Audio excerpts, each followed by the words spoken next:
दोस्तों, क्या महारथी कर्ण मायावी मेघनाद का सामना अपने कवच कुंडल के साथ कर सकते थे? क्या मेघनाद का शक्ति अस्त्र काटने के कवच और कुंडल को नष्ट कर सकते थे? क्या महारथी कर्ण मेघनाद के तामसी शक्तियों का सामना कर सकते थे?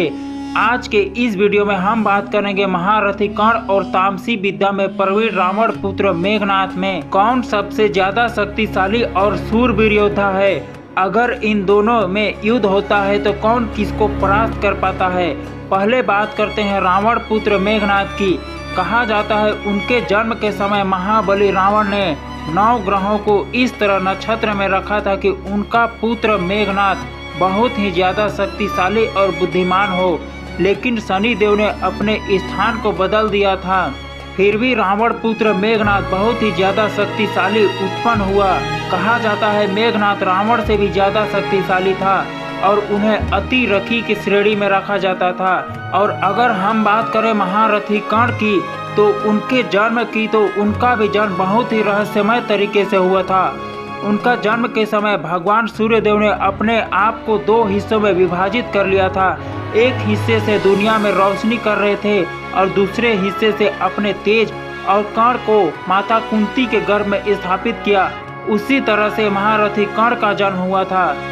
जन्म लेने के बाद डिब्बे जैसी कवच कुंडल भी थे जिसका निर्माण अमृत से किया गया था, जिसके कारण महारथी कर्ण को हरा पाना असंभव था। अगर जन्म की बात करें तो ये दोनों ही योद्धाओं का जन्म ज्यादा शक्तिशाली तरीके से हुआ था, किंतु अमृत से निर्मित कवच और कुंडल के कारण मेघनाद से ज्यादा शक्तिशाली योद्धा लगते हैं। अब बात करते हैं कि इन दोनों के गुरुओं के बारे में। मेघनाद के गुरु दैत्य गुरु शुक्राचार्य थे। यहाँ मेघनाद के अलावा पूरे राक्षस कुल के गुरु थे और यहाँ बहुत ही ज्यादा तेजस्वी और बुद्धिमान माने जाते थे। अगर कर्ण की बात किया जाए तो उनके गुरु थे भगवान विष्णु जी के 6ठे अवतार परशुराम जी। और देखा जाए तो गुरुओं के मामले में भी महारथी कर्ण मेघनाद से आगे दिखाई देते हैं। अब बात करते हैं मेघनाद और कर्ण के दिव्यास्त्रों के बारे में। सबसे पहले बात करते हैं मेघनाद के अस्त्रों के बारे में। रामायण के अनुसार मेघनाद के पास त्रिदेवियों के 3 वस्त्र ब्रह्मास्त्र, नारायण अस्त्र और पाशुप प्रताप अस्त्र थे और साथ ही भगवान शंकर से प्राप्त दिव्य शक्ति अस्त्र भी था, जिसे उन्होंने लक्ष्मण जी को मूर्छित कर दिया था। और एक भयानक नाग पास भी था जिसे उन्होंने भगवान श्री राम और लक्ष्मण जी को पास में बांट दिया। और इसके अलावा भी कई प्रकार के अस्त्र शस्त्र थे, जैसे दंड, अग्नेय अस्त्र जैसे शक्तियाँ भी थी। उन्होंने अपने इन अस्त्रों के बल पर ही देवताओं के राजा इंद्र तक को परास्त कर दिया था। तभी से इनका नाम इंद्रजीत पड़ा। लेकिन इन सबसे हटके मेघनाद के पास तामसी मायावी शक्तियाँ थी, जिसका प्रयोग उन्होंने श्री राम और लक्ष्मण के साथ युद्ध में किया था। और हम बात करते हैं महारथी कर्ण के अस्त्रों के बारे में तो कहा जाता है भगवान परशुराम ने उन्हें अपने को छोड़कर अपने सभी दिव्यास्त्र प्रदान किए थे, जिसमें ब्रह्मास्त्र, पाशुप प्रताप, नारायण अस्त्र, वैष्णव अस्त्र, भार्गव अस्त्र जैसे कई सारे दिव्यास्त्र थे। और कहा जाता है कि महारथी कर्ण के पास एक महाशक्तिशाली सांभा अस्त्र भी था, जिससे वहां शत्रुओं के छोड़े सभी प्रकार के अस्त्रों को आसानी से विफल कर सकते थे। इसी महाशक्तिशाली दिव्यास्त्र से कर्ण ने इंद्रदेव को भी झुकने पर मजबूर कर दिया था।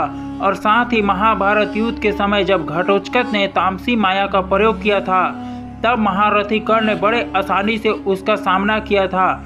इसीलिए हम कह सकते हैं कि महारथी कर्ण मेघनाद से मायावी शक्तियों का सामना आसानी से कर सकते थे। इसीलिए अगर अस्त्रों के मामले में देखा जाए तो यहाँ पर दोनों ही वीर बराबर दिखाई देते हैं। अगर बात करें कि अगर दोनों ही वीरों में युद्ध होता तो कौन किस पर भारी पड़ता। दोस्तों, इनमें से मेघनाद के पास ब्रह्मा जी से प्राप्त वरदान था कि उनकी मृत्यु केवल उसी के हाथों होगी जिसमें 14 वर्षों तक कठोर ब्रह्मचारी और बिना कुछ खाए पिए तप किया हो, वही व्यक्ति उन्हें मार सकता था। और वहीं दूसरी तरफ महारथी कर्ण के पास अमृत से निर्मित कवच कुंडल थे, जिसके रहते उन्हें किसी तरह का मार पाना असंभव था। श्री कृष्ण के अनुसार कवच कुंडल होने के बाद सुदर्शन चक्र से भी उसे मारा नहीं जा सकता था।